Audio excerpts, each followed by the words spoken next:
Assalamualaikum dan salam sejahtera. Saya Karizari Afindi, ini Ringkas TVS.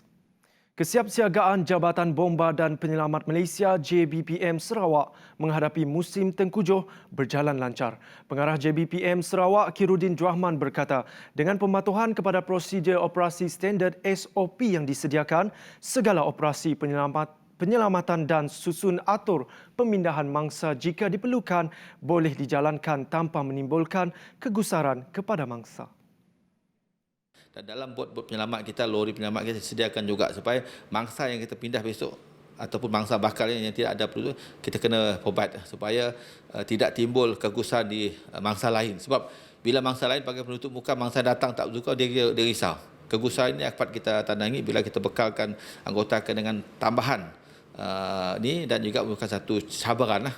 Dan pada masa sama juga anggota kita kena berada dalam tahap yang cukup baik, kesediaan mereka, dan kita lihat di bawah etika kita dan juga akta kita, setiap anggota bomba siap siaga siap masa, mereka tidak pernah mempersoalkan bila diarah.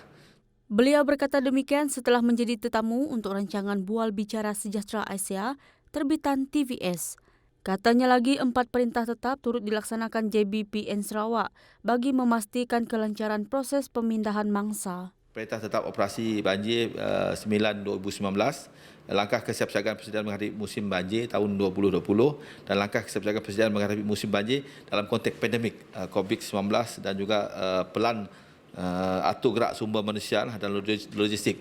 Di mana di negeri Sarawak ini kita bukan saja kita bersedia di dalam balai menunggu laporan, tapi kita berada mewujudkan itu RP inilah regional RFB regional forward base, di mana aset air dan aset darat kita ada di tempatkan lokasi ini dan senang disusun atur. Sebanyak 20 notis kompaun dikeluarkan.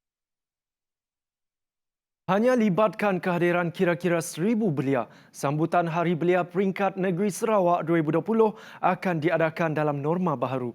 Menurut Menteri Belia dan Sukan Datuk Abdul Karim Rahman Hamzah, tarikh dipilih adalah 5 Disember dan acara perasmian akan disempurnakan. Ketua Menteri Datuk Patinggi Abang Johari Tunopeng. Wabak COVID-19 tempoh hari ia terpaksa ditunda dan Yang Amat Berhormat telah bersetuju untuk hadir pada 5 hari bulan Disember bertempat di Kompleks Sokan Asajaya. 3 wanita warga tempatan di Sarawak yang juga pemilik pusat hiburan antara 7 individu yang ditahan polis.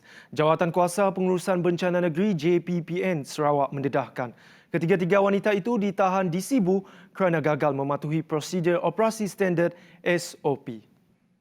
Sebanyak 20 notis kompaun dikeluarkan iaitu 11 di Sibu, 4 di Padawan, 2 di Bau, 1 di Kota Semarahan, 1 di Betong dan 1 di Miri. Kementerian Kerajaan Tempatan dan Perumahan Sarawak juga telah mengeluarkan 91 notis amaran lisan dan bertulis di bawah seliaan pelbagai pihak berkuasa tempatan. Sebanyak 1,468 premis dipantau dengan 590 anggota pematuhan Perintah Kawalan Pergerakan Pemulihan PKPP terlibat dalam operasi yang dijalankan pada 1 September hingga 31 Disember 2020. Dunia ketika menerima rawatan kecemasan di Hospital Umum Sarawak HUS selepas motosikal ditunggangnya terbabit dalam kemalangan jalan raya di Jalan Tan Sri Abang Ikhwan di Kuching. Kejadian berlaku selepas 2 buah motosikal bertembung sebelum salah sebuah daripadanya dilanggar oleh sebuah kereta yang melintasi kawasan tersebut. Mengesahkan kejadian, Ketua Bahagian Siasatan dan Penguatkuasaan Trafik Sarawak, Superintendent Alexon Naga Cabu berkata, kedua-dua penunggang motosikal mengalami kecederaan parah di bahagian kepala telah dihantar ke Hospital Umum Sarawak untuk rawatan kecemasan. Siasatan terhadap kejadian masih diteruskan di bawah Seksyen 41-1 Akta Pengangkutan Jalan 1987. Kita bertemu kembali. Sedikit perkembangan belanjawan 2021. Kerajaan akan memantau penggunaan peruntukan RM5.1 bilion bagi Sabah dan RM4.5 bilion untuk Sarawak dalam belanjawan 2021. Kata Menteri di Jabatan Perdana Menteri Hal Ehwal Sabah dan Sarawak, Datuk Seri Dr. Maximus Jonity Ongkili, pemantauan itu akan dilaksanakan dengan kerjasama Unit Perancang Ekonomi EPU melalui Pejabat Setiausaha Persekutuan di kedua-dua negeri itu.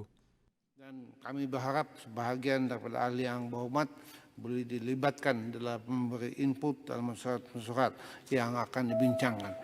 Seperti kalau di sebelah Sabah, kita akan jatuh jawatan kuasa yang akan meneliti, mencari jalan menyelesai perihal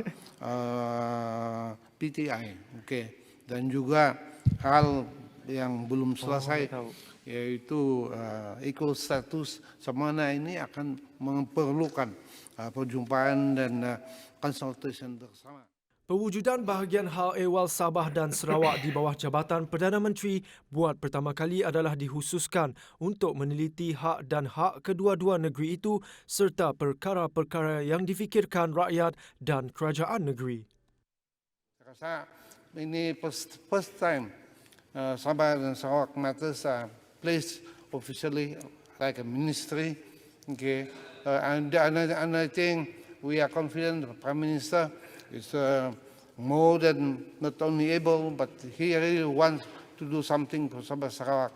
And we are confident that whatever planning we are doing and we plan to do, it will be assisted, supported by all members of the Parliament seperti tuan-tuan. Sebelum ini, kerajaan menubuhkan Majlis Khas mengenai Perjanjian Malaysia 1963 MA63 yang ditubuhkan bagi memelihara hak-hak Sabah dan Sarawak seperti yang terkandung dalam Perjanjian Malaysia 1963. Dan dalam Perkembangan seterusnya, Agensi Pengurusan Bencana Negara (NADMA) sedia mengaktifkan semula pusat kuarantin dan rawatan COVID-19 berisiko rendah di Taman Expo Pertanian Malaysia Serdang. Ini sekiranya jumlah katil di kemudahan kesihatan sedia ada tidak mencukupi. Kata Ketua Pengarah NADMA Datuk Dr. Aminuddin Hasim, bagaimanapun perkara itu tertakluk kepada keputusan Kementerian Kesihatan Malaysia KKM. Tambahnya, NADMA sedang membantu KKM meningkatkan jumlah katil di kemudahan kesihatan sedia ada seperti di Hospital Kuala Lumpur, Pusat Kawalan Kusta Negara, di Hospital Sungai Buloh dan Hospital Rehabilitasi Ceras. Mengenai persiapan banjir ketika pandemik COVID-19, Aminuddin menyifatkan bencana kali ini agak unik apabila mengambil kira bagaimana cara untuk memastikan masalah banjir dapat ditangani tanpa ada masalah berkaitan pandemik COVID-19. NADMA bertindak sebagai penyelaras dalam menangani bencana itu di seluruh negara dalam memastikan perancangan dapat disusun dan diselaras dengan lancar.